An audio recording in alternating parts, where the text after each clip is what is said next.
Ini yang harus dibuka. Kenapa yang bukan nelayan NTT memperoleh barcode untuk kepentingan nelayan? Amat memiliki barcode-barcode seperti punya Lau Aqua. Ini yang sementara kita selidiki. Karena dengan gampang dia mendapatkan minyak subsidi. Ini sebenarnya ini yang saya anggap bahwa dugaan saya inilah yang disebut dengan mafia. Setelah saya pasang polis lain tanggal 27 Nah, itu Juni, dia yang mau kita obrolin. tanggal 20 Juni saya buat laporan, saya pasang polis lain, perintah anggota pasang polis lain. Lalu hari itu juga ada 2 laporan polisi untuk saya. Pemasangan polis lain itu memang dia tidak secara signifikan diatur dalam SOP maupun manajemen sidik. Tapi kalau penyelidik menganggap itu penting, bisa ngambil. Dan itu tidak melanggar pidana. Dari awal itu atasan saya sudah bilang, kalau nanti tekanannya kencang, ya cari selamat masing-masing. Kalau kita mencintai institusi itu, bukan seperti ini yang dipertontonkan. Saya kan harus mempertahankan saya punya harkat dan martabat sebagai anak NTT. Dan yang saya lakukan itu bukan untuk saya punya kepentingan pribadi. Saya menjalankan itu karena perintah undang-undang.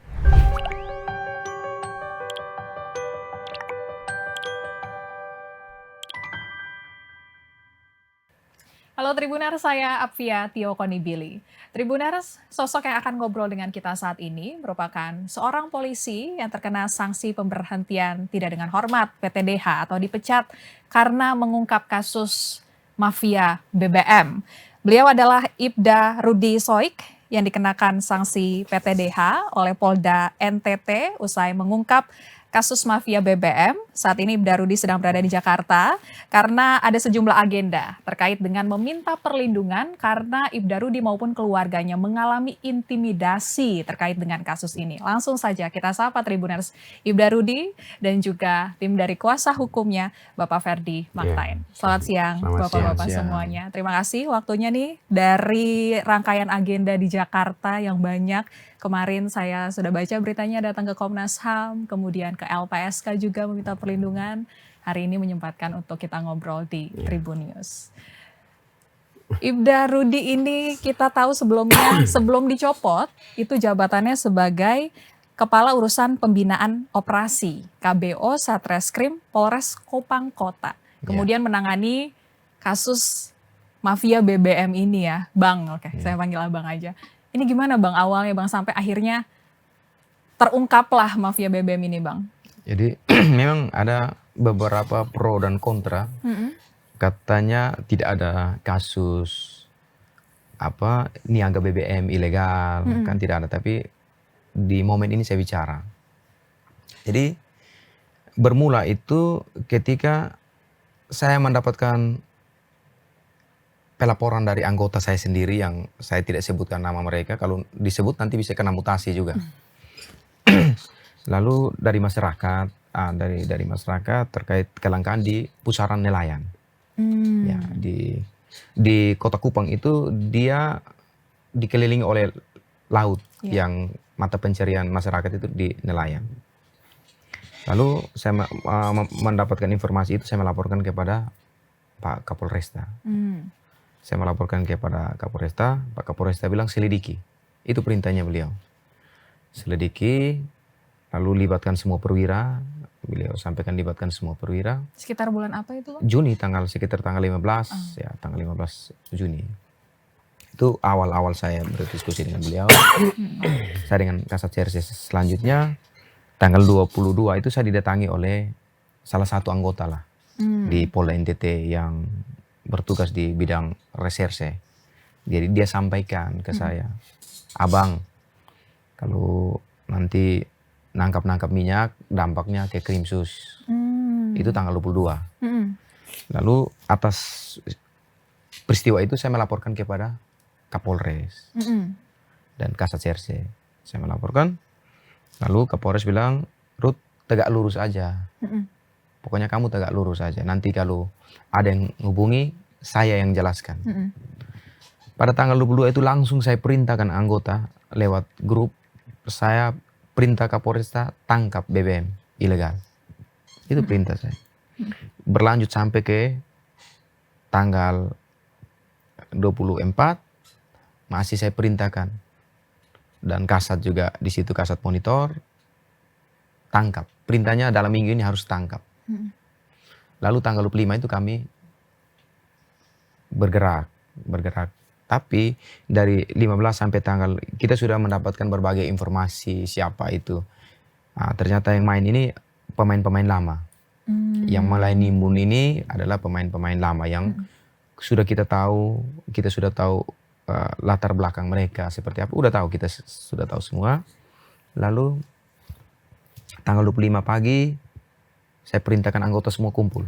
Dan anggota Kasat CRC sampaikan hantam. Hantam itu kalau bahasa NTT itu pokoknya tangkap. Itu perintah, pernyataannya seperti itu. Lalu saya didatangi oleh anggota saya 3 orang. Lalu mereka sampaikan bahwa kita cek.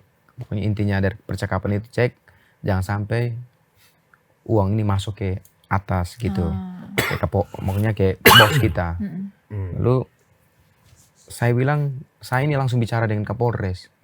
Kapolres suruh hantam. Udah, kita ikut perintah Kapolres. Kita loyal ke Kapolres, saya bilang. Jadi itu bahasa saya. Jadi sekitar jam 12.45 tuh, setelah semua sudah kumpul, saya pimpin pergerakan. Jadi jumlahnya ada 12. Saya pimpin pergerakan sampai mendekati Polda. Saya berdiskusi dengan salah satu anggota saya yang membonceng saya. Dia bilang, jangan sampai kalau tidak ke bos atas, ke Kasat. Jadi saya saat itu kok dia sudah ngotot terus ngomong ke saya. Ini kan saya sebagai seorang perwira. Jadi saya bilang sudah kita minggir dulu di dekat Polda itu ada satu restoran namanya restoran Masterpiece, yang di dalam restoran itu juga ada karaoke family, baru didirikan 1 tahun.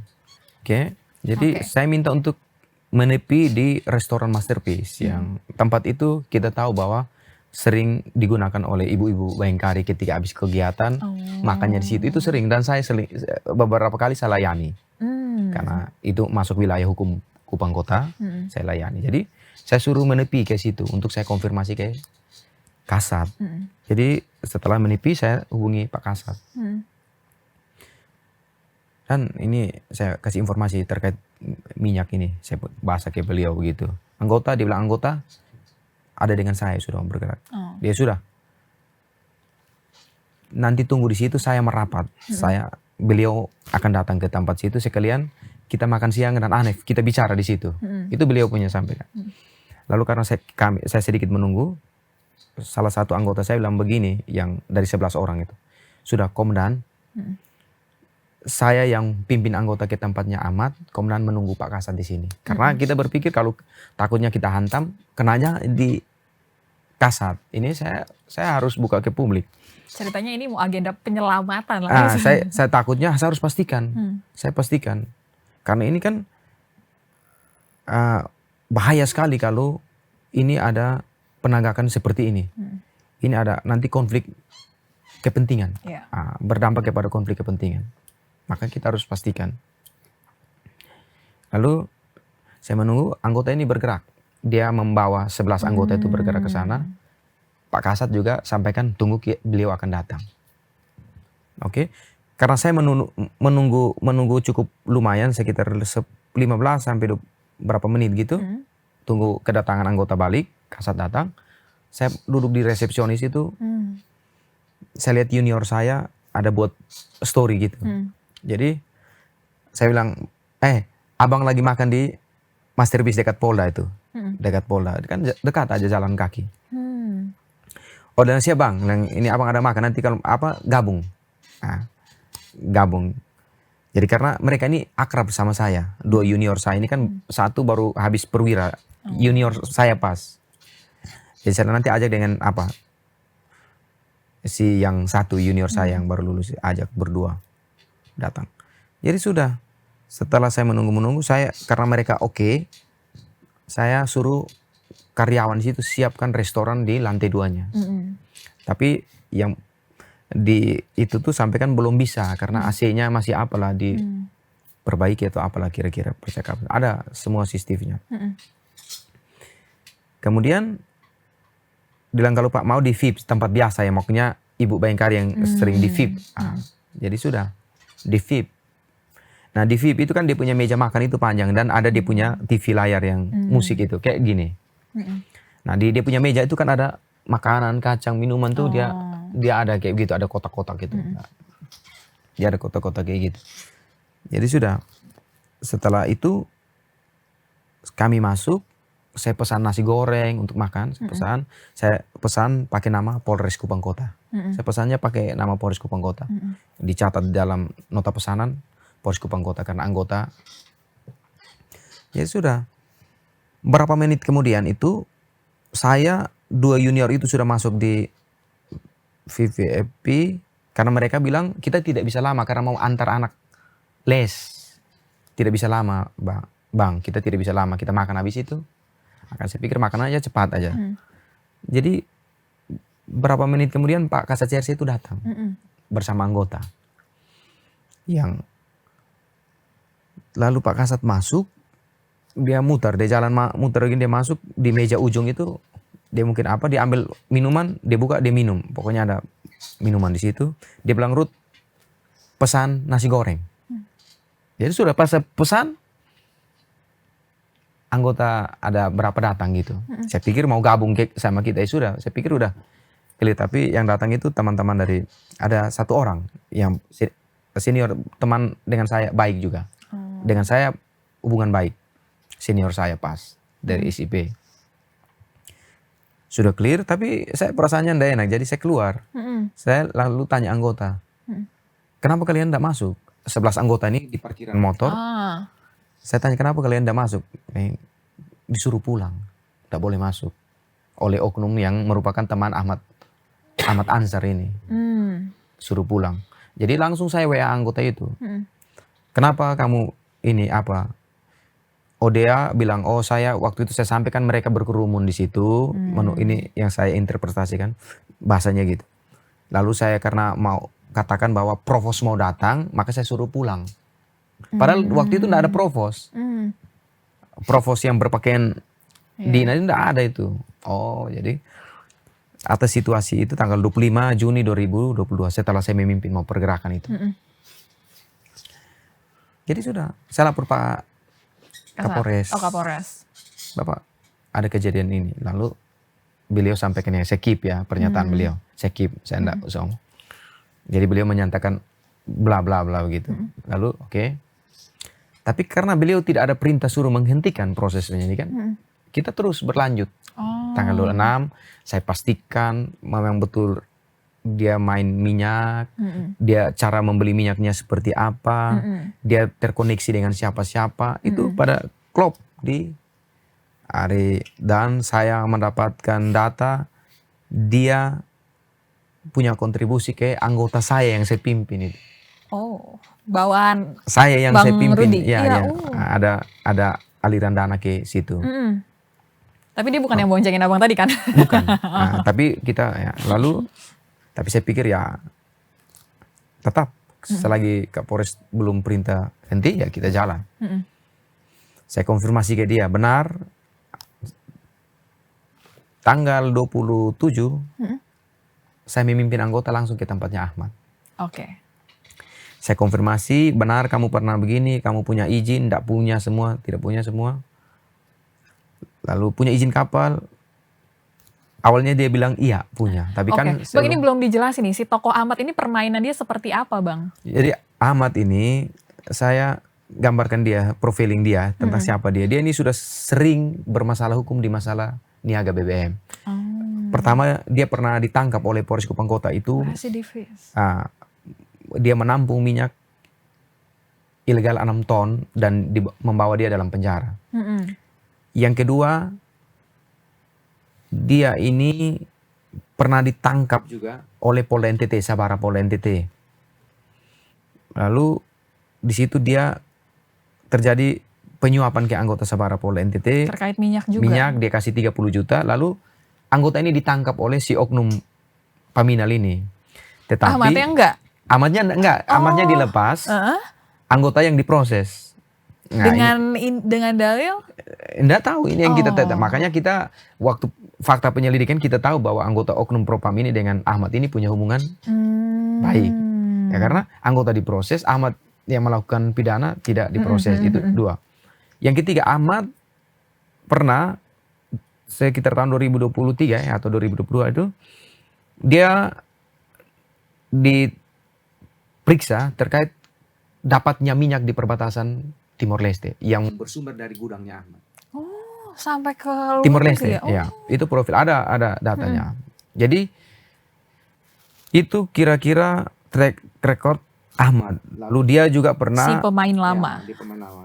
Dia juga pernah ada kaitannya dengan oknum Krimsus yang kemudian oknum Krimsus ini ditetapkan sebagai tersangka. Lagi, justru anggota yang kena lagi. 2 berarti yang kena udah. Punya korelasi dengan Ahmad. Tapi Ahmad waktu itu tidak disangka, tapi anggota Krimsusnya ditersangkakan. Jadi kondisi-kondisi dia seperti itu, maka kita tahu Ahmad itu residivis. Orangnya baik Pak Ahmad itu. Orangnya baik, tapi kita tidak tahu siapa di belakang dia. Ya. Nah, kalau itu yang sementara kami ini. Kira-kira seperti itu. Kalau Al-Ghazali, Al-Ghazali itu Belum tahun... dijelasin dulu Bang, permainan Ahmad nih ngumpulin doang atau gimana cara dia dapetin sehingga nih orang nih harus disidik nih gitu. Ya, jadi dari bulan Juni dia sudah mulai melakukan pembelian minyak subsidi. Bulan Juni. Maka ada pengakuan dia store-nya ke Al-Ghazali.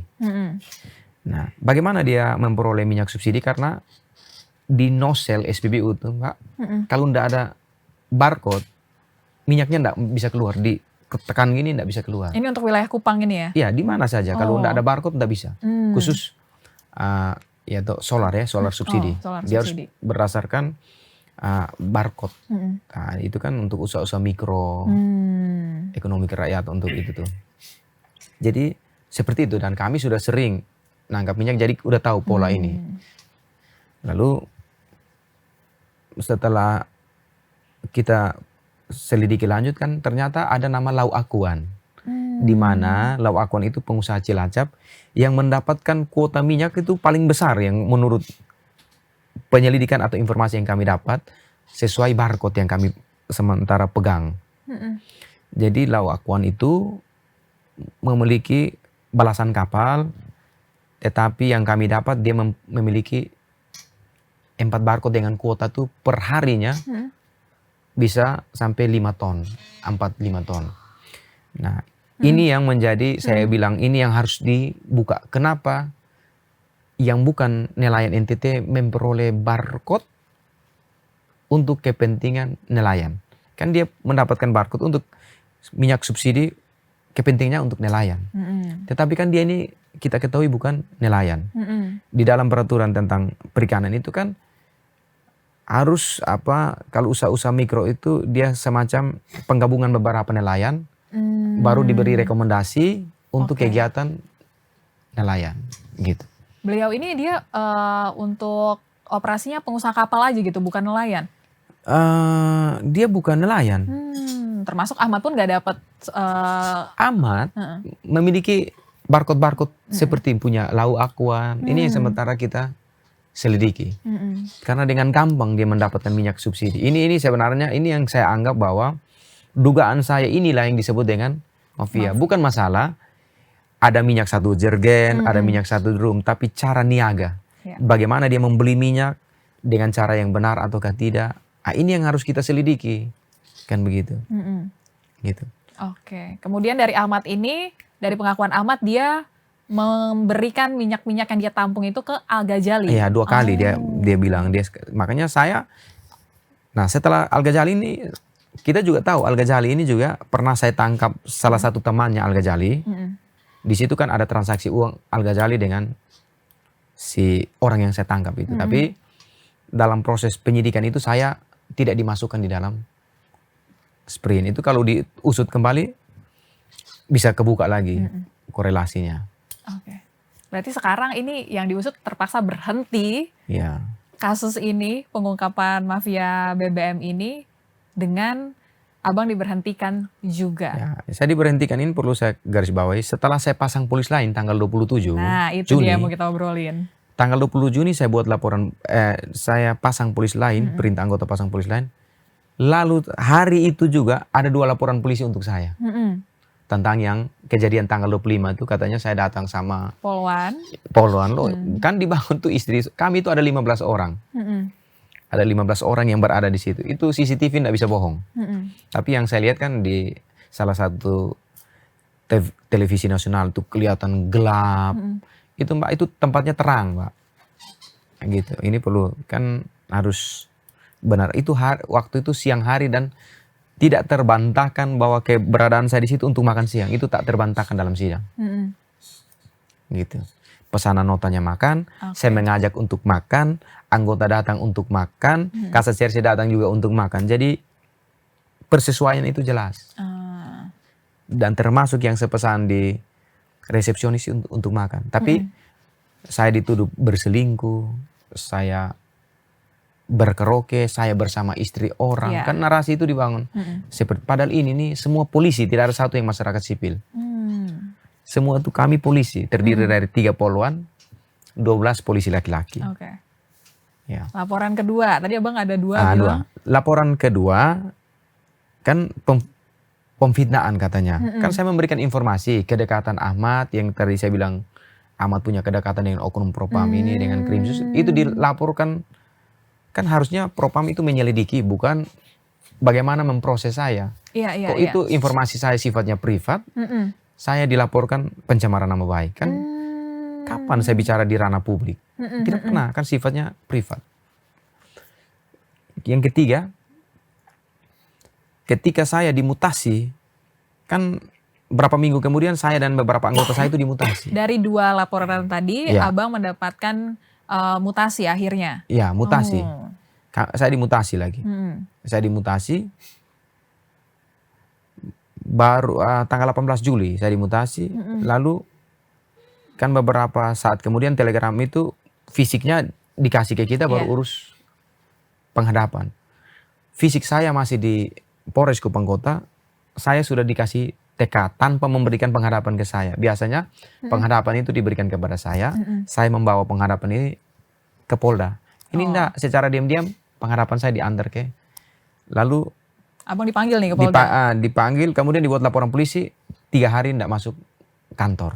Padahal emang udah ngantor di Polda? Padahal enggak, saya masih kantornya di Polres, kan saya enggak tahu. Oh, karena dikira harusnya Abang kantor di Polda tapi Abang belum datang ke situ. Iya, kan saya tetap kantor di Polresta karena penghadapan belum pernah kasih di tangan saya. Kan jadi saya masih menganggap saya anggota Polresta dan sebagai jabatan KBO, walaupun telegramnya sudah keluar. Itu laporan ketiga. Laporan keempat, ketika yang saya masih bertugas di Polresta pada tanggal 5 atau 6 Juli itu saya berangkat ada urusan keluarga pada hari Sabtu dan Minggu. Saya ke Jakarta. Ya kan saya berpikir hari libur, lalu Senin pulang saya masuk kantor lah kira-kira begitu. Ternyata saya dibuatkan laporan polisi, katanya meninggalkan daerah tugas tanpa izin pimpinan, dan embel-embelnya saya mensponsori demonstrasi Catar Akpol yang di dalamnya ada anaknya Pak Kapolda. Jadi itu framing yang dibangun. Nah, ini kenapa saya bicara di publik, supaya Pak Kapolda ini orang baik. Pak Kapolda ini orang baik, orang saya tahu karena kehidupan sehariannya kita lihat. Tapi kenapa saya harus bicara di publik? Biar beliau tahu bahwa informasi yang sampai ke beliau itu tidak benar. Saya pastikan tidak benar. Nah, dasar 4 laporan yang terakumulasi ini hanya dalam waktu 2 bulan, mau 2 bulan, saya diajukan kode etik dengan pemasangan polis lain itu. Maka putusannya PTDH. Karena katanya ada perbuatan-perbuatan yang memberatkan. Nah, tidak koordinasi juga. Ya, pokoknya tidak ada koordinasi. Nah, ini perlu saya tegaskan. Karena di dalam Undang-Undang Kepolisian nomor 2 tahun 2002, di dalam pasal 18 itu kan secara subjektif itu pasal itu memberikan kewenangan kepada saya atas penilaian saya. Untuk penilaian seorang penyelidik ya. Saya waktu itu berpendapat bahwa perbuatan yang dilakukan oleh saudara Ahmad dan Al-Ghazali, yang pertama, Al-Ghazali itu kan ketika saya sampai dia bilang dia sudah kasih uang ke salah satu kanit Tipiter. terus dia mengatakan Krimsus minyaknya ilegal, selama ini dia kerjasama.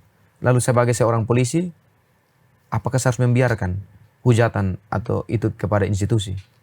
Kan saya harus mengambil sebuah tindakan. Dan lagian, kan dia punya track record sebagai pemain-pemain minyak yang sifatnya ilegal. Punya track record ya, yang di dalam pusaran, ya dia seperti itu. Jadi atas pernyataan-pernyataan dia, saya harus mengambil tindakan sebagai seorang penyelidik. Begitupun Ahmad, tidak punya izin, awalnya ceritanya tidak benar, punya izin dan lain sebagainya, membeli minyak menggunakan barcode orang lain, itu dilarang dalam BPH Migas. Aturan dalam BPH Migas itu dilarang. Maka saya mengambil tindakan itu. Karena tindakan itu, pemasangan polis lain itu, memang dia tidak secara signifikan diatur dalam SOP maupun manajemen sidik. Tapi kalau penyelidik menganggap itu penting, bisa ngambil. Dan itu tidak melanggar pidana. Nah, tetapi ketika saya memasang polis lain itu, polisi sendiri yang buat laporan untuk saya, bukan masyarakat. Si oknum itu yang membuat laporan polisi, laporan polisi model A, kira-kira begitu. Oke, berarti ini sekarang kasusnya Ahmad dan Al Ghazali juga belum ada tindakan hukum ke mereka ya? Iya. Mereka malah kalau menurut Gimana kita tuh, Bang? dengan kehadiran mereka di dalam ruang konferensi pers Polda, justru mereka dihadirkan untuk mengklarifikasi. Nah ini kan menurut kita aneh nih. Ya, Bagaimana pelaku atau orang yang sementara berada di dalam ya, persoalan diduga itu pelaku. dihadirkan oleh penyidik untuk melakukan klarifikasi secara publik. Nah ini ya saya baru lihat pertama sepanjang saya mengikuti proses-proses yang ada di Mabes Polri atau ini apa namanya siaran-siaran pers yang dilakukan Mabes Polri atau Polda pun, baru kali ini saya temukan bahwa seorang yang masih berada di dalam proses hukum, dalam hal ini proses penyelidikan, dia dihadirkan untuk mengklarifikasi perbuatan dia. Nah, terus fungsi penyelidikan dan penyidikan itu apa? Dan itu dihadirkan justru di depan bersama-sama dengan Humas Polda dan Kabid Propam. Sedangkan yang mereka lakukan itu langsung bersinggungan dengan oknum polisi itu sendiri. Nah itu saya juga bingung, cara pikir atau cara Polda untuk mengklarifikasi sebuah persoalan. Apakah memang harus seperti itu? Ya makanya kita melihat pasti ini ada sesuatu nih. Ini pasti ada sesuatu. Apalagi dengan kronologis yang tadi sudah kita dengar sama-sama, ada keterkaitan nih. Nah, sehingga ini dugaan kita saja ya, dugaan kita bahwa ini upaya untuk mengklarifikasi apa yang dilakukan. Padahal kan semua sudah tahu, Ahmad adalah residivis, pemain lama. Ya kalau dia berganti ke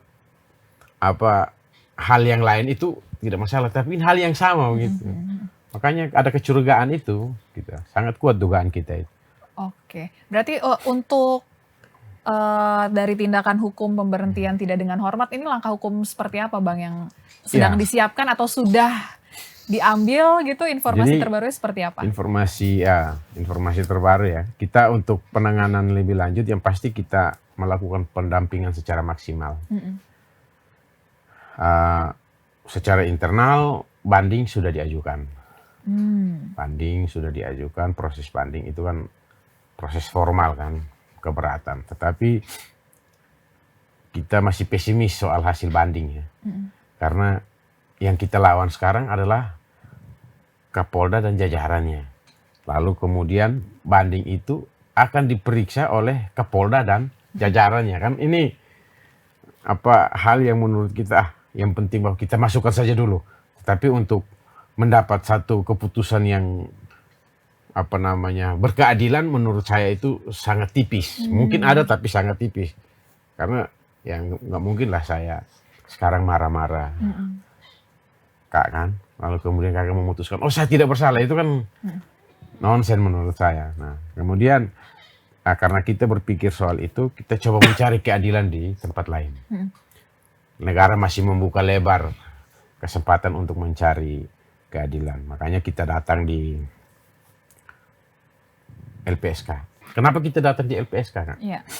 Karena mungkin sudah dengar, sudah nonton di berbagai media bahwa ada intimidasi Oh. terhadap Ya. keluarga. Lalu ada satu situasi yang menurut kita itu dilakukan secara masif. Itu menurut kita. Intimidasi. Intimidasi melalui media sosial. Dan memframing sesuatu yang sebenarnya tidak terjadi. Jadi berkaitan dengan framing hal-hal negatif yang tidak terjadi. Misalkan, menurut dugaan kita, ada pihak-pihak tertentu yang mengakomodir organisasi-organisasi tertentu untuk kemudian datang dan melakukan aksi di depan Polda dan melakukan framing-framing. Misalkan Rudi pernah melakukan pengiriman TKI. Punya perusahaan. Begitu. Nah, di sini berkaitan dengan TKI saya mau jelaskan bahwa 2014 itu proses itu sebenarnya sudah selesai.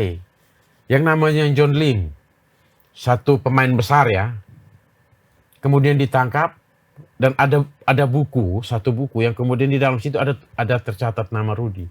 Dan itu sudah dikonfirmasi secara hukum dan sudah dinilai secara hukum. Ternyata itu tidak ada. Tidak ada. Dan yang tangkap Johnny Lim adalah orang Polda sendiri. Itu tidak ada. Oke. Tidak pernah terjadi. Nah, sehingga menurut kita tidak perlu kita mengklarifikasi kepada orang-orang yang tidak paham. Karena kalau kita bicara sama orang bodoh, apapun yang kita bicara, dia akan tetap mempertahankan kebodohan dia kan begitu.